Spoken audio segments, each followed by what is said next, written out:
Well, we're here back at Roger Pollock's studio, and it's the following weekend now. It's the Saturday, the 10th of May, and we're unpacking this salt kiln. So I just arrived a short while ago. They'd already started taking down the. They've taken down the wicket, which is the door. The brick door is known as a wicket. They've taken that down and taking out everybody's pieces. So let's just go and have a look and see what sort of results there are. I can see some results right on the end of the table here. A little disaster with one of my pots stuck to Danny's pot there. But let's just go and have a look. So let's go. Make it darker.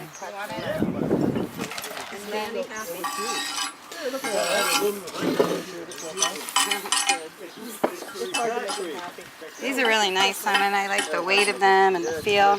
Oh yeah, I haven't actually had a look at those yet. Gorgeous. Very nice. Yeah, they came out quite well. These little flan dishes. I don't mind the little marks where we had the wads. I think that adds actually a bit of character. This is another piece of mine.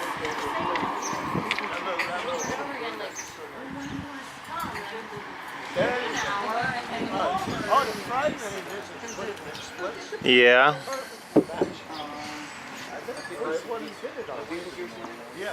This can happen. It's picked up from the shelf there by the look of it. Ah, maybe that's because it didn't have wadding on the feet. I don't know. All right. Okay. One thing that's nice about the salting, it picks up on anything where you get texture or impression. It does pick up on that there. So other people's work here. The hippo, the elephant, and the giraffe. These, I believe, are some by Roger Pollock. He's a sculptor, very good sculptor, and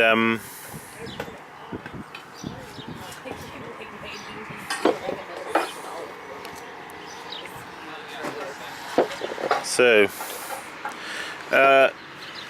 we haven't really got to meet Roger in these videos, but I'd like you all to meet him. But anyway, so let's go look closer to the kiln.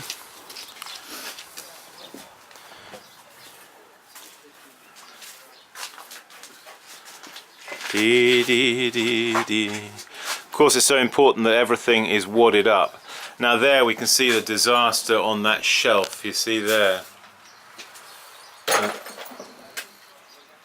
I've got something going on there, some sort of.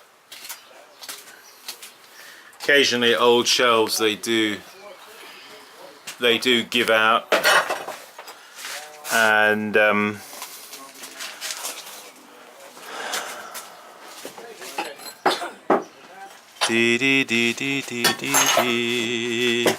lot of cleanup, of course, to do after these kind of firings.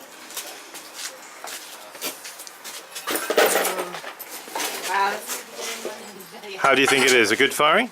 Yes. Do you think it's a good firing? Yes. I'm pretty thrilled. I used a mixture of clay, and it came out a lot lighter than I thought, but I'm thrilled. Oh, I see. Yeah. Yeah. There's no glaze. I like that. You've got some decent salting on that. Yes. It's got hit pretty hard there. Oh, excited.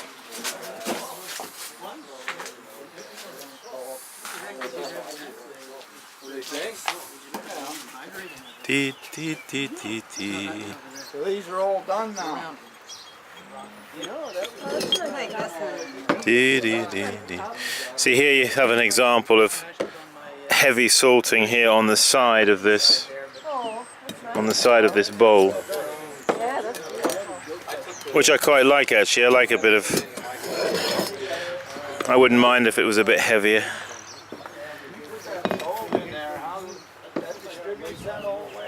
Yeah. Hello, sir. How are you?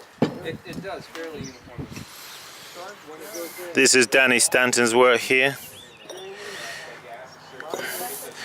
The expanded, textured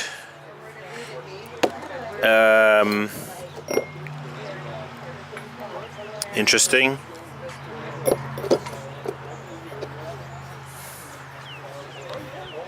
Dee dee dee dee. Dee dee dee dee dee. Dee dee dee dee. We're seeing a different combination of styles of work here. We're all a bit different.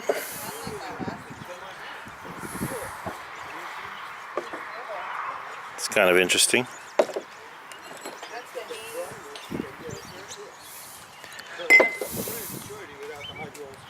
Da da da. Da da da da. La.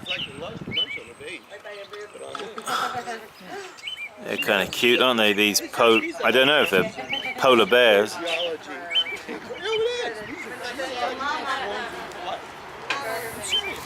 Charlotte.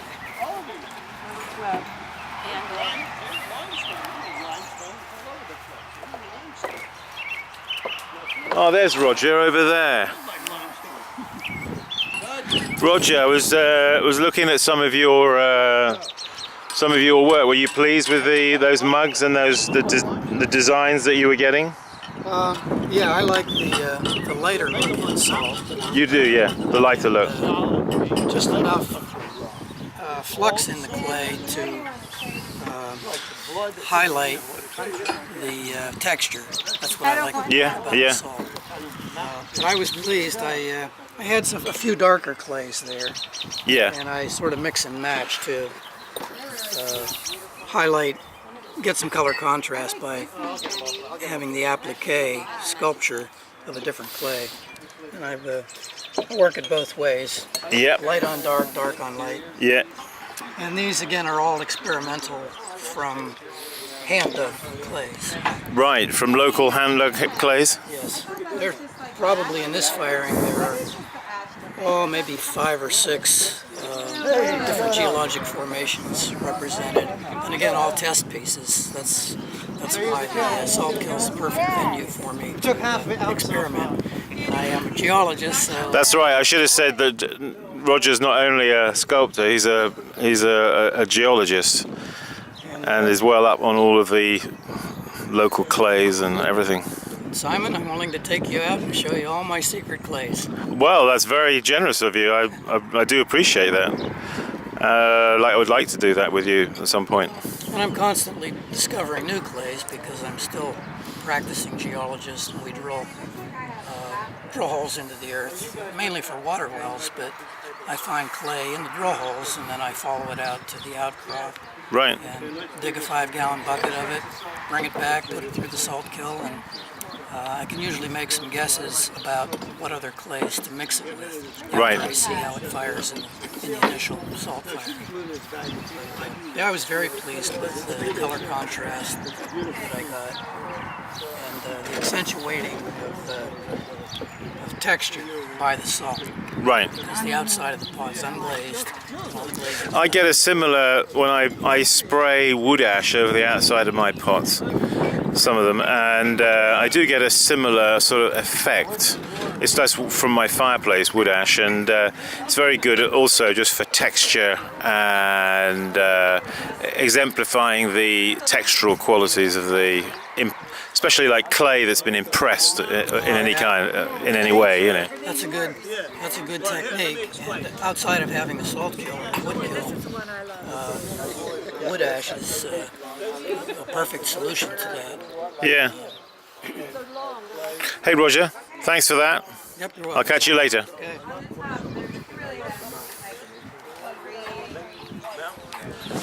Well, folks, from here in Zion, near Belfont here, which is near State College, central Pennsylvania, we're going to sign off from here right now. Thanks for joining us. There's lots more to do here. I'm going to try and lend a hand, get some of these pots out and get them cleaned off. Hey, thanks for joining us and keep practicing. I'll see you. La la la la la la.